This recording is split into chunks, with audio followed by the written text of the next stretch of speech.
Italy's Interior Ministry has ordered the closure of the country's sea and air borders with Spain, temporarily suspending the Schengen free movement regime between the two countries. The decision was announced by Prime Minister Giorgia Meloni and Deputy Prime Ministers Antonio Tajani and Matteo Salvini following the arrival of thousands of migrants in the Spanish North African enclave of Ceuta. Responding to the move, Spanish Prime Minister Pedro Sanchez hit back at Italy, arguing on X that solidarity and empathy are optional, but respect for European treaties and facts is not. Sanchez, who earlier described the mass crossings as a, quote, violation of Spain's territorial integrity, cited Frontex figures showing that Italy recorded more irregular entries than Spain between 2021 and 2026. Meanwhile, Spain's Interior Ministry says more than 48,000 of the migrants who have entered Ceuta since early Friday have already returned to Morocco voluntarily. Hamas says it has agreed to a deal announced on Thursday by U.S. President Donald Trump to disarm the group and pave the way for Israeli withdrawal from Gaza and the reconstruction of the enclave. Trump earlier hailed the deal as historic and monumental, noting that the Board of Peace he created in January agreed to it to put to action his 20-point peace plan for Gaza. The deal, according to the U.S. president, will be carefully structured in phases, first beginning with the complete disarmament of Hamas and all other groups, and then moving on to the IDF's retreat.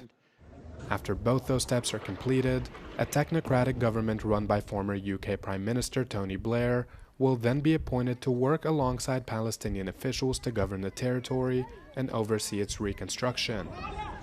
Trump did not detail a specific timeline in his announcement, but officials familiar with the matter have indicated that they expect the disarmament process to be completed within the coming 2 weeks. They added that Hamas' surrendering of heavy weapons and the decommissioning of its tunnels is a process expected to take between 200 and 350 days. Israeli Prime Minister Benjamin Netanyahu has repeatedly stated that his country will not withdraw its troops from Gaza until all weapons are turned over and Hamas is dismantled.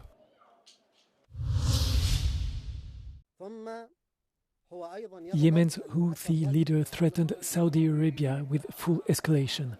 The announcement came hours before Riyadh announced a new maritime defense coalition to counter the Iran-backed group's expanding campaign against Red Sea shipping. Abdul Malik al-Houthi accused Saudi Arabia of keeping Yemen in a deliberate cycle of economic and political crisis. Saudi Arabia's response to the Houthi maritime campaign took institutional form on Thursday when Riyadh hosted 43 countries to discuss the creation of a new multinational maritime defense coalition. The coalition is designed to protect freedom of navigation and energy supply routes through the Bab el-Mandeb Strait, the Red Sea and the Gulf of Aden. The strait carries roughly 12% of global maritime trade. The Bab el-Mandeb campaign comes at a time when the Strait of Hormuz, the Gulf's other critical choke point, remained under blockade after the US-Iran war continued following the collapse of the interim deal between the two sides.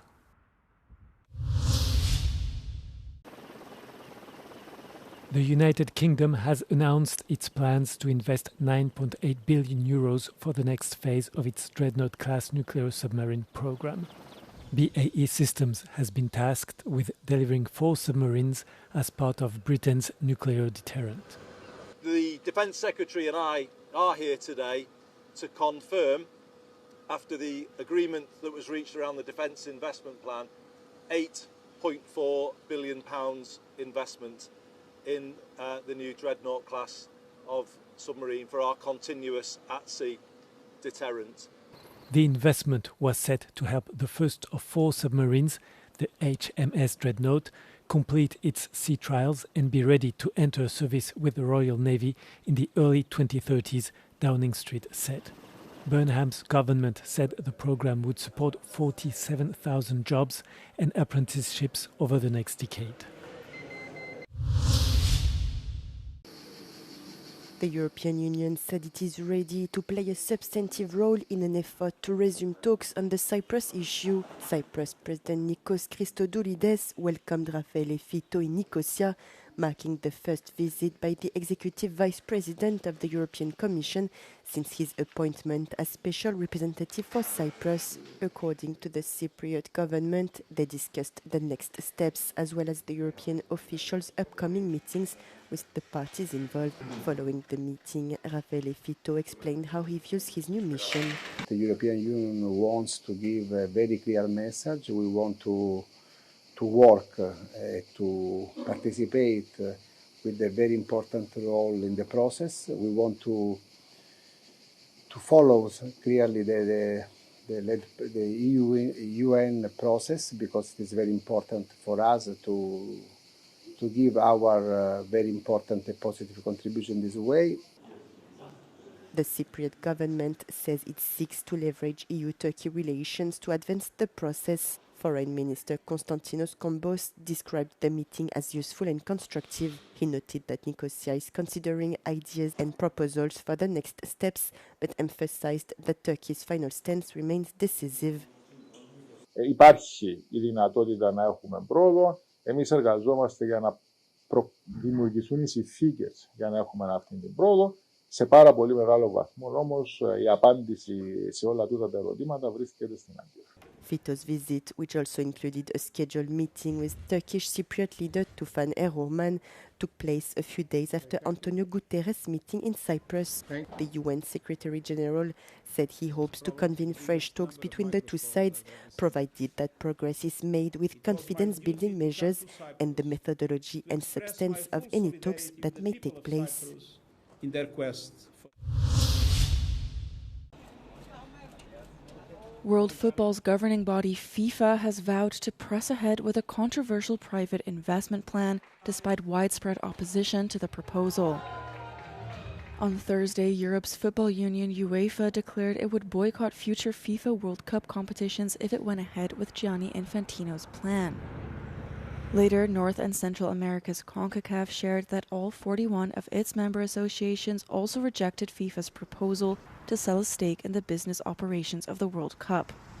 Infantino's project was announced on Tuesday when he wrote to members that if they approved of the proposed FIFA Forward Enterprise commercial subsidiary, 20% owned by private investors, their funding would double to $20 million for the next 4 years. Infantino has proposed FFE would run events such as the World Cup and Club World Cup. The core investor would be a New York investment firm created by Joshua Kushner, the brother of U.S. President Donald Trump's son-in-law Jared Kushner. While FIFA said it would go ahead with the consultation process for the proposal, it appeared to then back off from the commercial subsidiary, saying without the support of its 211 member associations, FFE would not be established. Thank you, everybody.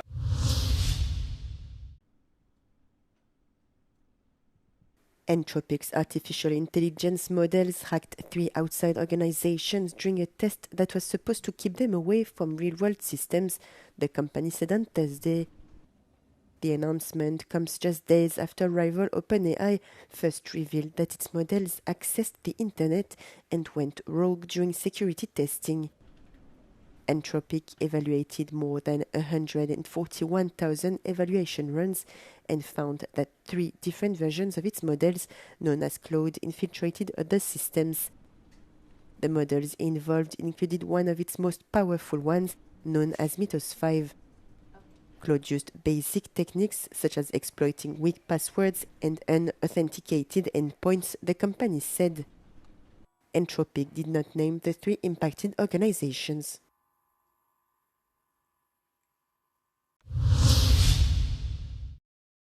Apple has beaten market expectations in its latest quarterly results, generating almost $110 billion in revenue, up 60% year-on-year. The record June quarter was driven by strong demand, with iPhone sales rising almost 22% to over $54 billion and Mac revenue jumping nearly 29%. However, the stellar performance was overshadowed by a weaker outlook. Apple warned that rising memory chip costs and AI-driven supply constraints will slow current quarter growth to between 9% and 11%, causing shares to fall by up to 8% in after-hours trading. The company will also no longer benefit from the tariff refunds that boosted its latest profit margin. The financial report marks the final earnings call for Chief Executive Tim Cook, who is stepping down after 15 years. Hardware engineering chief John Ternus will take over as chief executive on September the 1st.